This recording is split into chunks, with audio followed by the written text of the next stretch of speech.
Mesdames et messieurs, bonsoir. Soyez les bienvenus pour cette nouvelle édition de notre journal de 22 h au sommaire de l'actualité. À la une dans l'actualité nationale, deuxième décès et 37 nouveaux cas positifs par contact.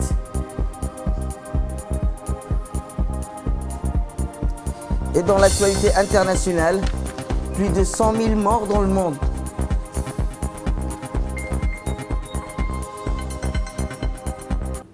C'était les titres. Merci si vous nous rejoignez. Comme chaque jour et chaque soir, nous ouvrons ce journal avec le point de presse quotidien du secrétaire général du ministère de la Santé concernant sur l'évolution du Covid-19 dans notre pays. Voici ses propos. Comme chaque jour, vous faire le point de presse sur la situation de Covid-19. Ce samedi 11 avril 2020, les données du jour du Covid-19 à Djibouti se répartissent ainsi. 277 tests réalisés. 37 cas sont positifs. Ce sont tous des cas de contact. 119 personnes restent sous surveillance au centre de quarantaine. 148 patients sont sous traitement actuellement dans les 2 centres de prise en charge. Malheureusement, on déplore encore une personne décédée. Cette personne était hospitalisée depuis le 31 mars 2020 à l'hôpital Al-Rahma pour un infarctus du myocarde et un trouble hydroélectrolytique. Il a été contaminé dans le service de réanimation. Le bilan des patients Covid-19 depuis le début de l'épidémie à Djibouti se décline comme suit. 4017 tests ont été réalisés. 187 cas sont revenus positifs. 36 personnes sont guéries et 2 décès. Les malades testés positifs aujourd'hui sont tous des personnes qui ont été en contact avec les cas Covid-19 positifs déjà diagnostiqués à Al-Rahma. Le ministère lance un appel à tous les gens qui ont été en contact avec les patients hospitalisés à l'hôpital Al-Rahma et le personnel de cet hôpital depuis le 17 mars 2020 doivent se présenter de 8 h à 12 h pour se faire dépister à l'hôpital Bouffard. Comme toujours, nous recommandons le respect strict des mesures barrières. Restez chez vous. Je vous remercie. Eh bien, 3e semaine de confinement, les Djiboutiens sont tenus plus que jamais de respecter cette mesure barrière contre cette pandémie et de rester chez eux. Pour les plus vulnérables d'entre nous, le gouvernement, à travers le ministère des Affaires sociales et de Solidarité, a mis en place tout un programme de distribution des vivres avec des coupons alimentaires. Pour les familles qui travaillent dans les secteurs informels et obligées de rester chez eux à cause du confinement.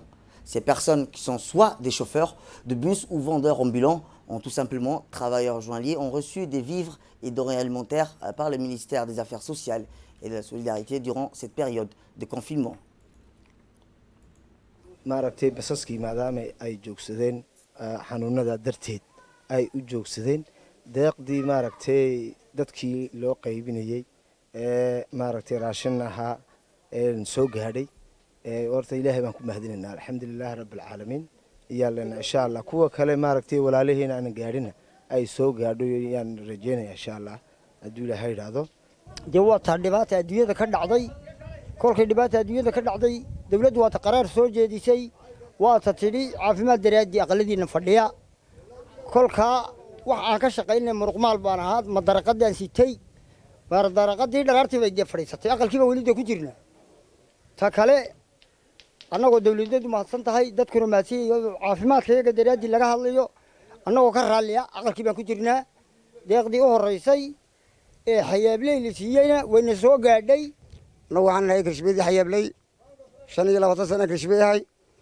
gabadh baa deeq noo keentay waa xaafad iska dhex fadhina boona bay noo qaybisay 6 iyo 30 boon bay noo qaybisay gabadha gaajadii way dhinac bay nooga weecisay gabadha waa u mahad celinayna madaxweynaha waa u mahad celinayna marwadiisa waa u mahad celinayna yaa anagoo xaafad iska fadhinay gabadhaas raashin noo keentay walaalkayo 6 iyo 30 boon bay noo keentay xaafadda noo keentay gabadha boqolkiiba boqol way mahadsan tahay madaxweyne iyo marwadiisa way mahadsan yihiin ilaahay cudurkan anaga dulqaado walaalahayo haddaan muslim nahay ooda dibadda habeenkii wax ku korasaanaay baastar ciyaarka ku masruufaa sidaa oo bandowdii dhacdo xanuuna yimaadeen aqalada galaa la yidhi dowladdu waxay noogu deeqday rabbiguna soo gaarsiy boombalise raashinka waan qaatay ubadkaygana iminka ilaahay baan ku mahadiyaa wixiinu iibina waan u iibiyaa dowladdeedaan ku mahadiyaa iyo intay soo gaadhay iyo intana siisayba waan ku mahadinaa rabbiguna xanuunada ilaahay keenaa naga dulqaado iminkana ilaahay baan ku mahadiyaa intana siisay iyo intana soo gaadhsiisa waan ku mahadinaa ilaahay xanuunada naga dulqaado.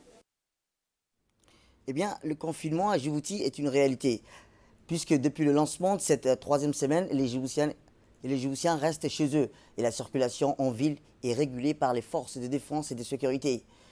Les forces de garde-côte de la police nationale sont présentes sur toutes les artères principales de la capitale pour veiller au bon respect de ce confinement, car il y a de la santé et de la sécurité du salut de tout le monde. Les véhicules circulent, comme vous le voyez, peu, car les barrages aux différents points de passage ont été renforcés pour obliger les gens à retourner chez eux et se confiner. Seul moyen de stopper la propagation du virus Covid-19. Eh bien, la solidarité envers les plus démunis et vulnérables d'entre nous se poursuit en cette période de pandémie, car en effet, durant cette période de confinement, pour lutter efficacement contre le Covid-19, le gouvernement a mis en place cette importante mesure pour stopper la propagation du virus et pour aider les familles à faible revenu durant cette période. Le ministère des Affaires sociales et de la Solidarité a mis en place un important programme d'aide en distribuant des vivres et denrées alimentaires aux familles nécessiteuses par le biais des coupons alimentaires. Mais certaines de ces familles n'ont pas pu se déplacer et pour cause, elles ont en charge des enfants à besoins spéciaux. Donc le ministère a eu la merveilleuse idée de servir ces familles à domicile. C'est comme cela que ces familles ayant en charge des enfants à besoins spéciaux ont reçu les vivres et denrées alimentaires qui leur permettront de tenir le coup durant cette période de crise.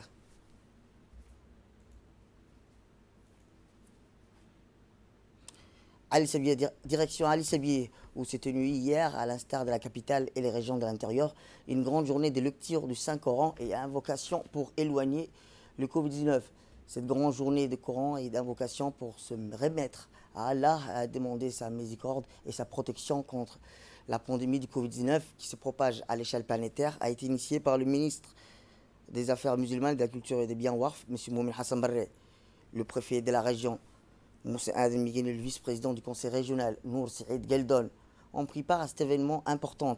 La journée de prière et de lecture du Saint-Coran vise à invoquer Allah le Tout-Puissant afin d'écarter toute épidémie telle que le Covid-19 et à préserver notre pays.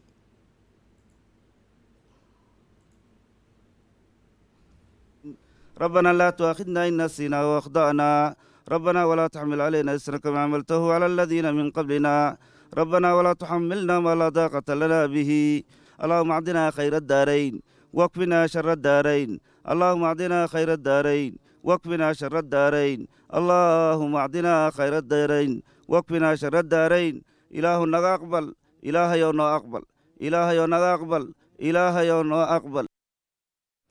Honore à présent dans le cadre de l'extension du programme national Solidarité Famille, mis en œuvre conjointement par le ministère des Affaires sociales et de la Solidarité et le secrétariat d'État chargé à la décentralisation, qui des opérations de transfert monétaire continuent d'avoir lieu dans les différents chefs-lieux et les localités des régions de l'intérieur afin de soulager les populations vulnérables. En effet, c'est fait autour des régions du Nord de pouvoir bénéficier des programmes d'assistance sociale. La région de Tadjoura, avec pour cible 1800 ménages vulnérables issus de sous-préfectures, rappelons-le Adaïlou et Randa et Lac Assal, ainsi que le chef-lieu et ses périphéries, a pu bénéficier des opérations de transfert monétaire dans le cadre des programmes d'assistance sociale. Les ménages des sous-préfectures ont pu bénéficier des transferts monétaires d'un montant de 30 000 trimestriels, conformément aux dispositions prises par le gouvernement pour endiguer le retombées socio-économique face à la pandémie. Les équipes du ministère des Affaires sociales et de la Solidarité et du secrétariat d'État chargé à la décentralisation ont procédé aux opérations de distribution dans le respect des mesures de barrière. Dans cette période difficile marquée par le confinement général décrété par le gouvernement et malgré l'engagement des unités dans la gendarmerie dans les opérations de préservation de cette mesure, le haut commandement de la gendarmerie a ordonné à ce que la proximité avec la population soit renforcée. Et en vue de répondre à toutes leurs doléances, c'est dans cette optique que la fin du mois de mars, les habitants du quartier communément appelé 8 mètres de la commune de Balbala se sont plaints d'une insuffisance anormale en eau potable. Les recherches entreprises par les professionnels de l'ONEAD ont confirmé un acte de sabotage perpétré sur des vannes du réseau de distribution de l'eau dans ce quartier. À ce stade, une opération de grande envergure a été mise sur pied en vue d'identifier et interpeller les auteurs de cet acte délictuel, privant délibérément une partie de la population de l'alimentation en eau et source vitale. Les investigations entreprises par les enquêteurs chevronnés de la brigade Charamoussa ont permis de pointer des fortes suspicions à l'endroit de 2 jeunes habitants du quartier communément appelé 8 mètres. Ces délinquants ont été interpellés et placés en garde à vue à la grande stupéfaction lors de la perquisition effectuée dans leurs domiciles respectifs. Et elle servit de commettre de leurs actes délictuels. Il s'agit d'un clé lavado, comme vous le voyez sur les images, télescopique, un clé serré-tube et un pince multiprise, placés sous scellé en vue de le conformer avec les auteurs présumés. Au cours de leur audition, ils auront reconnu avoir volontairement fermé les vannes et distributions d'eau du quartier dans le seul dessein de priver la population de cette denrée rare afin d'inciter à se soulever malgré le confinement en vigueur. À l'issue de l'enquête, les personnes impliquées dans cette affaire seront traduites devant la justice pour répondre de leurs actes. Actualité internationale à présent, je vous le disais dans le titre, le seuil de 100 000 morts dans le monde a été franchi hier. L'Europe continue de payer le plus lourd tribut avec plus de 70%, rappelons-le, des victimes de l'épidémie du Covid-19 recensées sur Terre.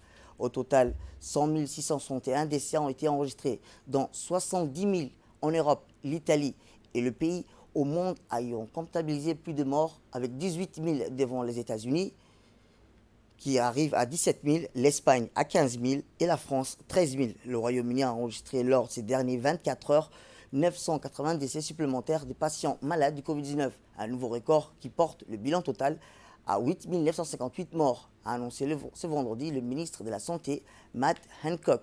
Le ministre a une nouvelle fois exhorté les Britanniques à respecter le confinement et à rester chez eux, malgré le beau temps durant le week-end de Pâques. C'est la fin de cette édition. Merci à vous de nous avoir suivis. Restez avec nous pour la suite de nos programmes télévisés.